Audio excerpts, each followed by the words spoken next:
Last week we talked about Peter just a bit. We talked about his faith and he followed Christ and how he had to have the strength to leave home to do that. And sometimes we get the feeling that Peter, being what he was, everything had to just be wonderful for Peter. But we know the story of Peter, and we said, maybe things weren't. Because in Matthew, Peter is asked by Jesus, "Who do you say I am?" And in Matthew 16:16, Peter says, "You are the Son of God." And Jesus tells him, "Blessed are you because that's been revealed by God himself to you." And then, just a little bit later, a verse or two later, he says, "You are my rock. You, Peter, are my rock. And I will build my church on you." Can you imagine how good Peter must have felt about that time?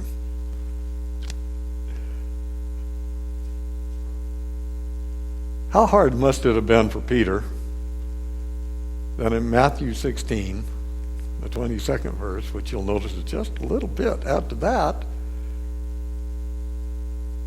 he decides he is smarter than Jesus is, because Jesus is talking to him about his need to be taken from them.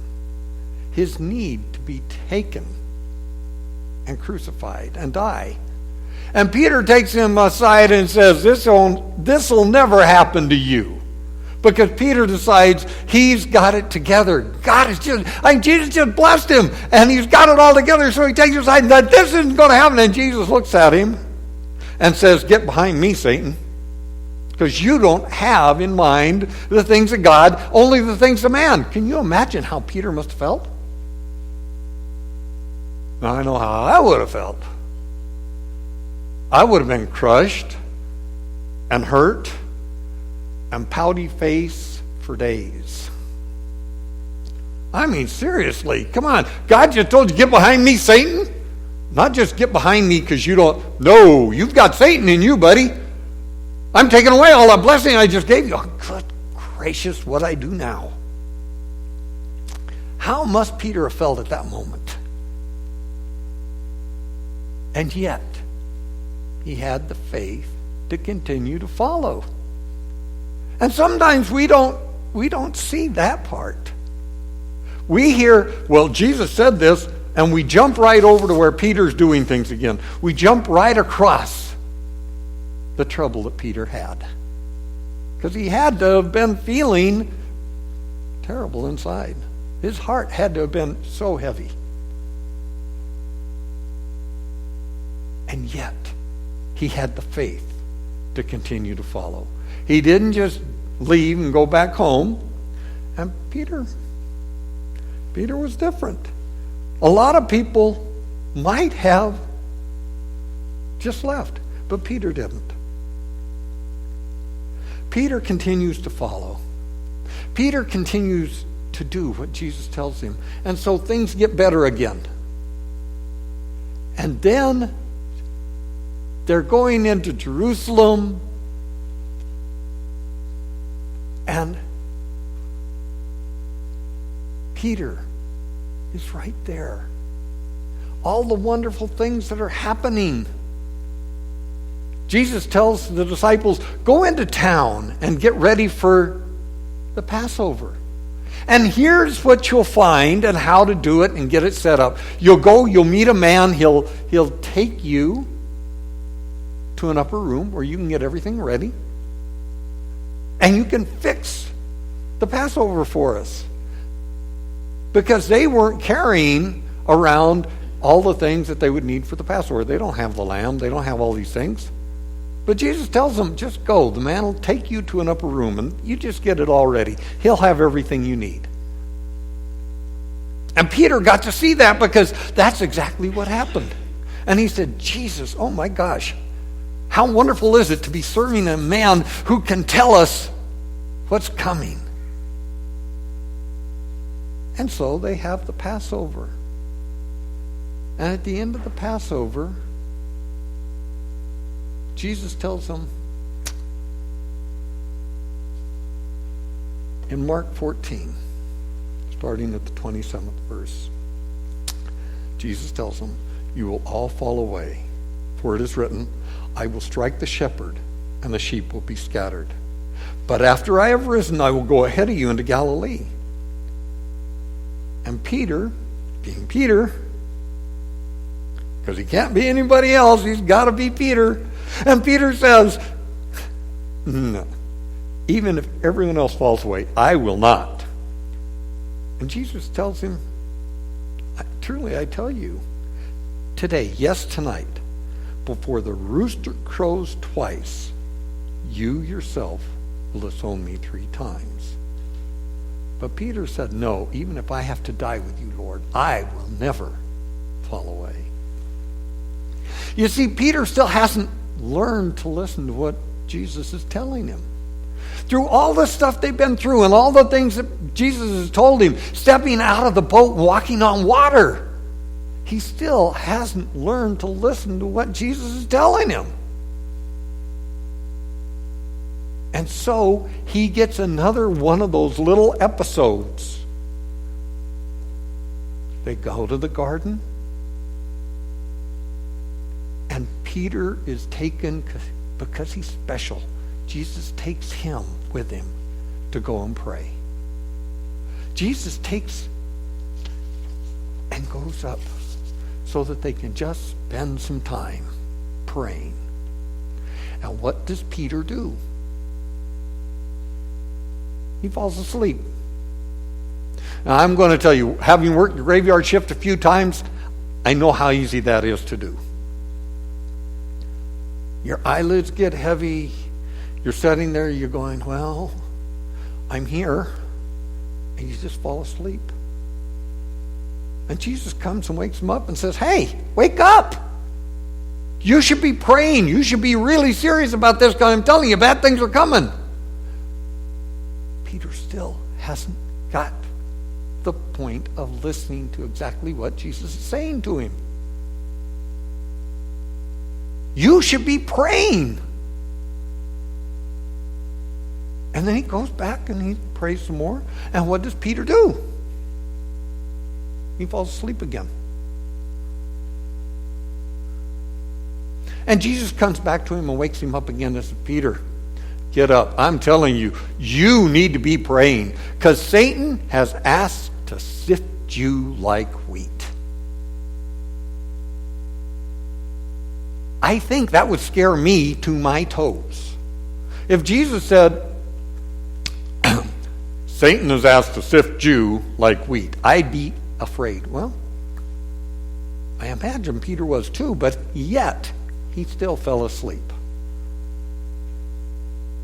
Now here's the point of that little story before we go on, because we're going to go on in a little bit.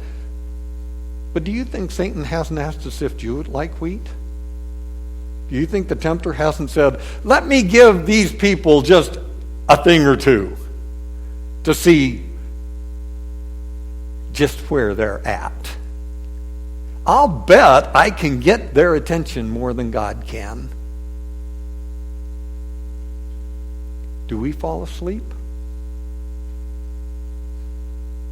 Jesus told Peter it's coming. The thing is, he tells us that too. It's coming. Do we fall asleep? Or do we stay and pray? Because Jesus says only through prayer are you going to get there. Now, you know the story of what happened there.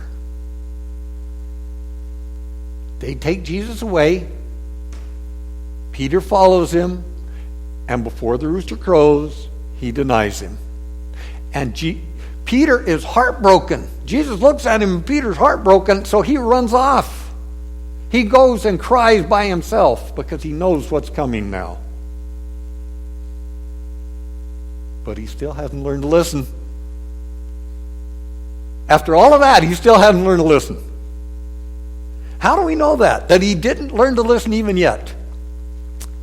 Well, because after Jesus was laid in the tomb, Mary went to the tomb to see him. She was going to go and anoint his body. And he wasn't there.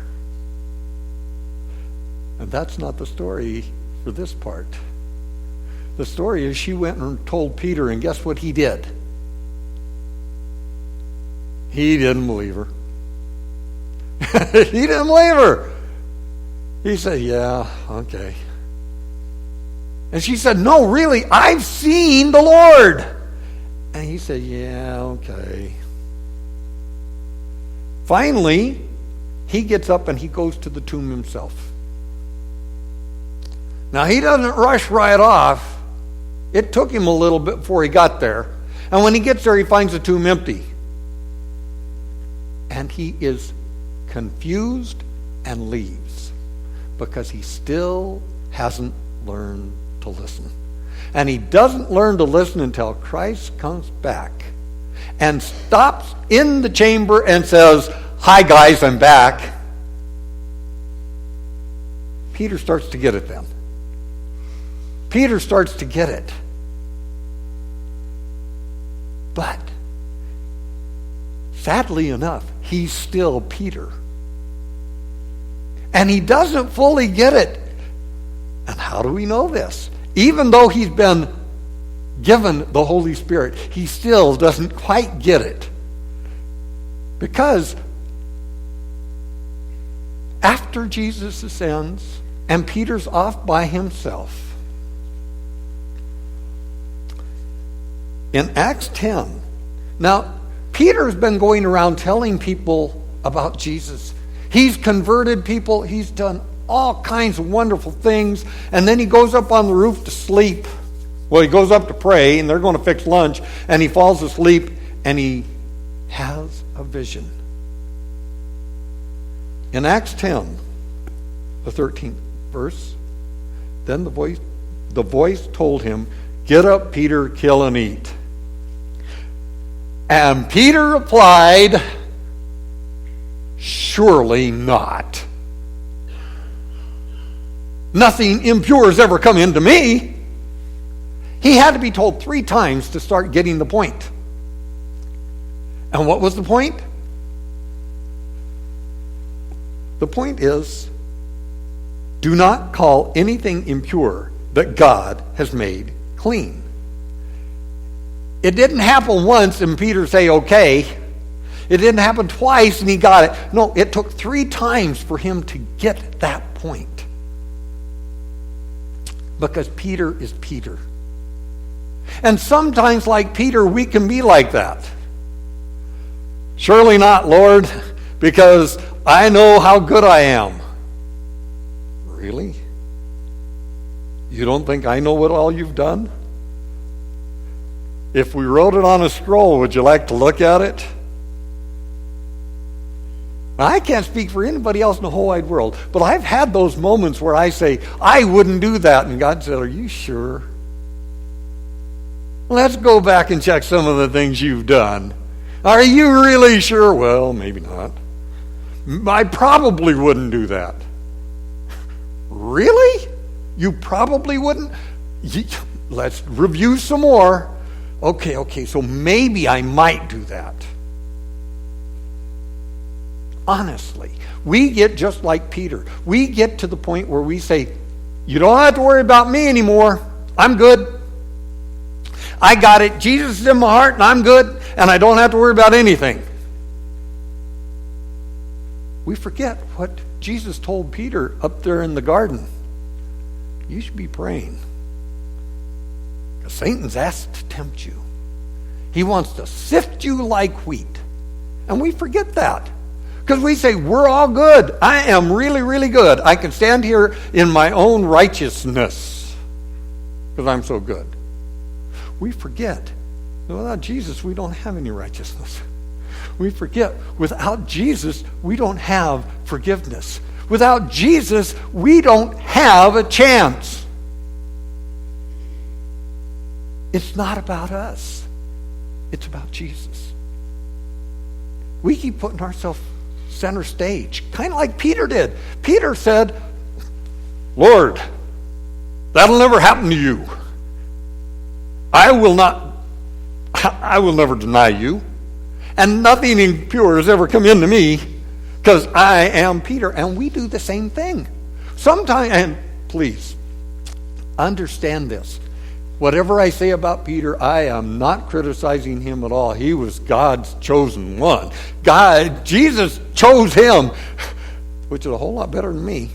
So I'm not going to criticize him at all, but I am going to tell that the things that happened to Peter happened to us, which is the point of the story. These stories are not there just so we can read and say, boy, Peter was a really good guy, only he had problems. No. It's so we can start relating to what Peter did. Have you ever had a time where you denied Jesus, even if it's just in your own little mind? Have you ever had a time where you said, I am good enough, I don't need the help?